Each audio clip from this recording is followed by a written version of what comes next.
So ayan guys, alas 3 na, wala pa kaming kain. Kaya nagmadali na ako magluto. Siyempre madali ang luto lang yung gagawin ko. Ang lulutuin lang natin ngayon ay itong sinigang na alimango, lobster at saka sugpo. So ayan yung mga lulutuin natin ngayon. Madalian lang.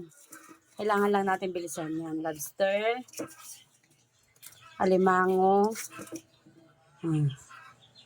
Alimango yan. Sinigang na alimango. Siyempre, meron din tayong sugpo.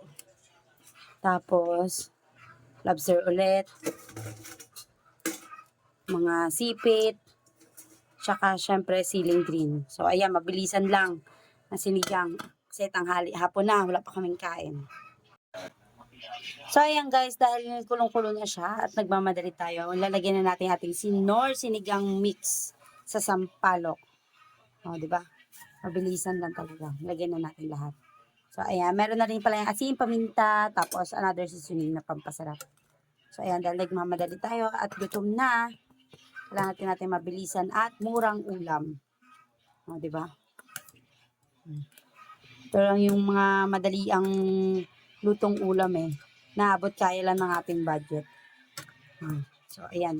Sigang lang tayo dahil mabilisan lang. Ay, ibang isda, walang ulam. Ilalagay mo yung cheese ring sa daliri mo bago mo. Walang ulam.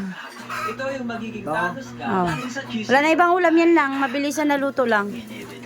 Mabilisan luto lang. Alam mo lang, yan lang yung kaya natin ng ano eh. Bilhin eh. ginagaya din Na yung kaya ng budget natin. Yung kukuha Wala ng ako sa kurot o kaya ng tuwalya para gawing cake. Tapos Nauta na daw siya. Nauta na siya. Nauta na. tuwalya lumilipad.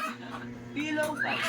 Meron kami Ulam, sabaw, okay na to. cookies hotdog. At tuwing naglalaro kami. So ayan guys, kain na tayo. Thank you po Lord sa blessing. Kain po tayo. Bye-bye.